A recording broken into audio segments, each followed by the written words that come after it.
Guys, so I wanted to do a video, as you can see by the title, Life After Delivery. Don't mind the little heater that's running, but yes, Life After Delivery. I mean, it was a lot of questions that you guys was asking, like how was life after delivery, like what happened, what was it like. So before that day, before I went into labor, I went to my regular doctor's appointment. She checked how I was dilating, and I still wasn't dilating.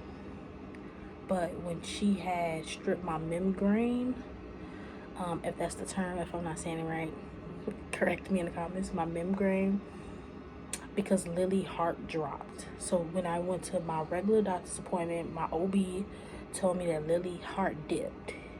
So that's when she ordered me to go to the University of Chicago that day. So I had to go that day because she ordered me to go there. But I already had an induced scheduled, so I was already going to be induced. I already had that scheduled. I already put a time frame to be induced because Lily wasn't. I was feeling like Braxton Hicks, but I wasn't like in labor.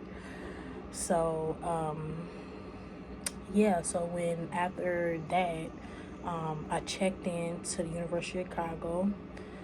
But I went to the children's side, which is Commerce. I went to Commerce Children, and it took me like forever to get back there, y'all. Forever. I was sitting there for like a long time, and it took me forever to get back there. So yeah, until I took a referral, she had told me to take the referral, and you would get back there quicker. And so I had got the referral. I had took it up to the front desk, and they called me back right away. They told me to strip down.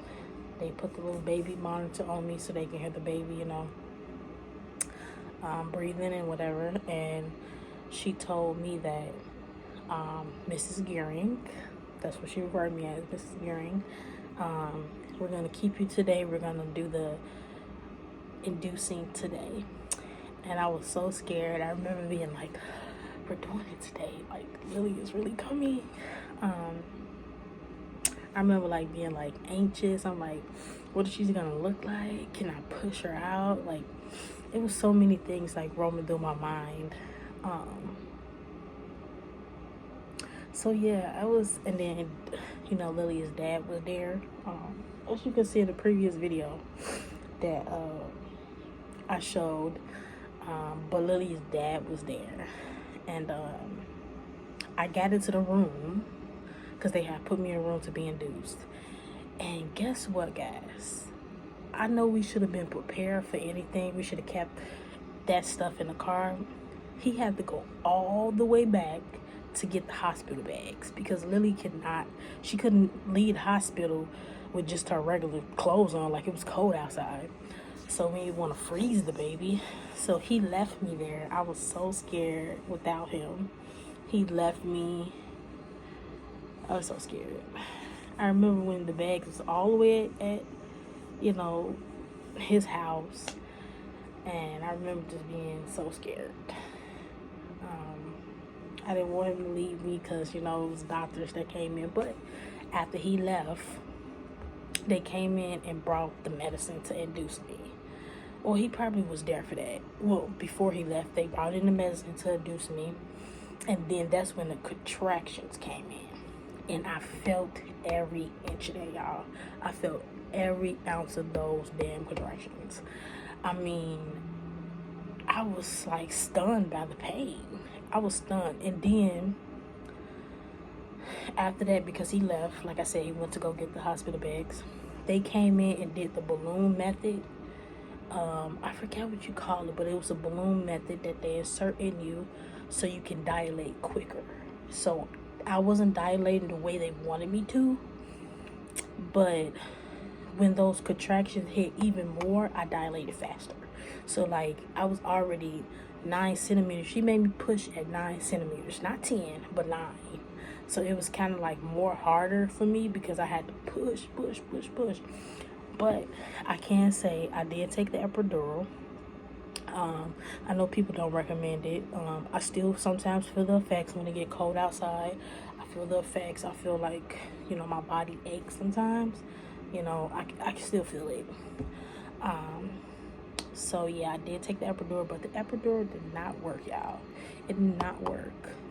I remember when I was still feeling those contractions, and I thought the medicine was gonna work. I really did, y'all. I really thought that medicine was gonna work, and it did not. Those contractions was too great. I think I should have just left out the epidural because I should have just went without it, because when she had did the balloon method, I was already dilated. I think I thought too fast on my feet, because I was alone and I didn't have, babe's opinion. But I just, that pain got to me, y'all. It was just too damn great. Y'all, I was, I should have waited though, because like I said, they did the balloon method and that made me contract faster. So I pushed after that. But I feel like I would have felt her, coming out if I would never took the epidural. Like, I would have felt it, like, drastically, because I didn't feel her coming out. It was, like, really smooth. I didn't feel her coming out. Like, it just happened. So, I guess the epidural was a blessing in disguise. So, I guess it stopped the contractions, but, hey, we can all have it made. But, yeah, so... Yeah, I've been meaning to come to y'all with this story, but my thing on footage got deleted. I didn't want to do it again, but I'm here again doing it because you guys need to know. Like, this is, so real, and she's pushing was worth it because I got to see this beautiful baby that been, crazy ever since. She's lovable. She's my baby, and she's about to turn 2. Dude, I just pushed out 2 already. Dang. But yeah, back to the story. Okay, so after I pushed, they showed me how to breastfeed, and then they wanted to put something in Lily's eyes or something to decrease diseases, I guess, in the eyes. But I didn't want to put nothing in her eyes. I wasn't sure about it.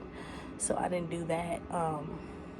And then they had to make sure my bowels was okay. After, pushing. So as long as I had a bowel movement, they was going to let me, go to the room. So she asked me, can I walk? Because, I took the epidural.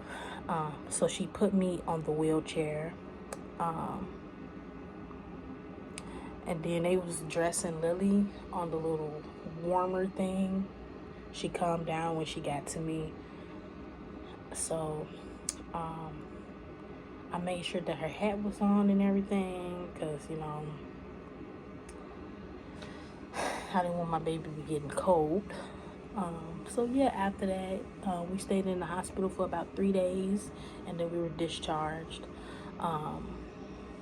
I wanted her to take some pictures, when she was a newborn, but we didn't have the funds at the time. So, yeah, so I was really, upset about that, but,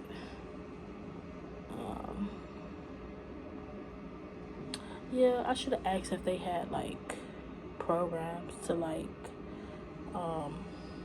get it waived so she can take the pictures, but I didn't even think to ask. So yeah, so like I said, 3 days we were discharged. We went back to here, which is my Lily's dad house, And that was all she wrote from there. And then I was breastfeeding for a short amount of time because because Lily had a problem with latching on to my breast. She had a problem with like latching. So we were doing routines for that, and then I didn't have enough like milk flow. I don't know what was going on. Like I ate everything, I drank everything, and I just didn't have enough supply. But for the next go around, like for the next baby, because I know that I don't want Lily to be alone. I want her to have a sibling, because I have siblings. Why would I do her like that? Like, she's gonna have a sibling, because I want her to, you know, bond with her other sibling. But, you know, that's for another story. But yeah, so that was my story, life after birth. So yeah, we just been having fun, raising her ever since. And yeah, sometimes we have bad days, sometimes we have good days, sometimes it's hectic, but you know, the good outweighs the bad. So that's what we're thankful for. But if you like this video, make sure you like, share, and subscribe. Also turn on your post notifications and comment down when you are done. See you guys in the next video. Peace, peace, peace.